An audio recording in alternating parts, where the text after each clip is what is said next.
Hi, this is a story about transport from Boston to New York. I was 23 and I was in a sort of stupid dead-end retail clerk job between undergrad and graduate school, working at what my friends called bowl and boring. And the sort of crazy boss had this scheme going where he would transport merchandise from Maine to Boston to New York to DC. And he said, "Oh, we need to take some stuff down to New York."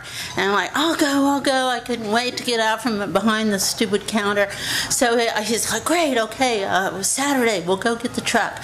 So I go with the manager of the store on Boylston Street, and he's like a bass player from Berklee College of Music, didn't know what he was doing. We get to the retail, the car rental place, and they said, "Here's your truck."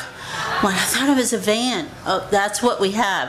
It was this huge truck with the pull-up door and very big. And I said, I can do it. So we take the truck and we load it up with merchandise from Bowl and Boring, lots of wood stuff, model ships and wood, and just load up the whole thing, and I'm off on the Mass Pike.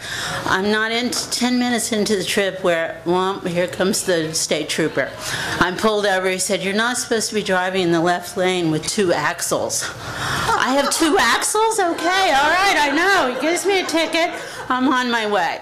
I put the ticket in the paper bag where I had my toll money, the $20 that the boss gave me. I have a little brown bag.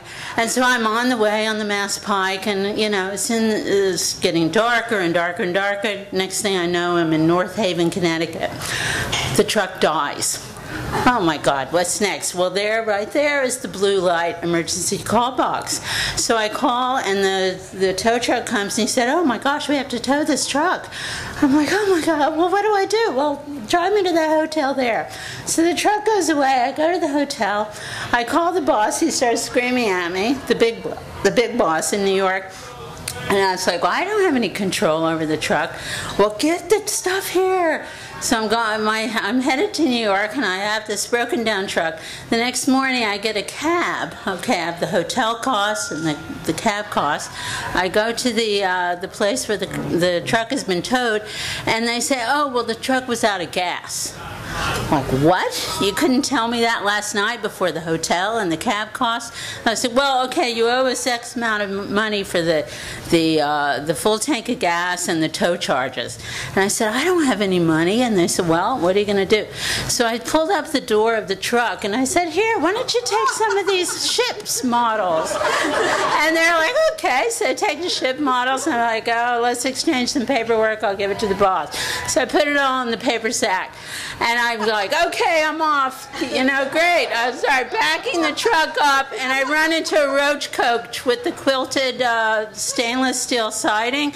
And the guy is screaming. He's all upset. I just had my quilting done on the stainless steel roach coach. And I'm like, "Well, okay, here." I opened the truck up, and I said, "Why don't you take some chips?" And he said, "Okay, we'll take some chips." So I do some paperwork. I put it in the brown paper bag. And I'm like, "Okay, I'm off to New York." And they give me directions. Turn left, turn right, go this way, that way. I go, and I'm like, "Hey, Merritt Parkway." Okay, so I turn onto Merritt Parkway, and they're like, "Oh," so I'm getting on the road. I'm pulling up to the toll station. The guy is waving, "No.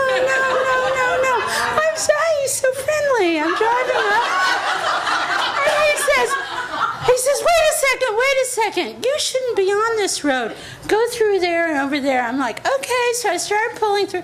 The top of the truck crashes into the canopy over and the guy's like, "Just go on.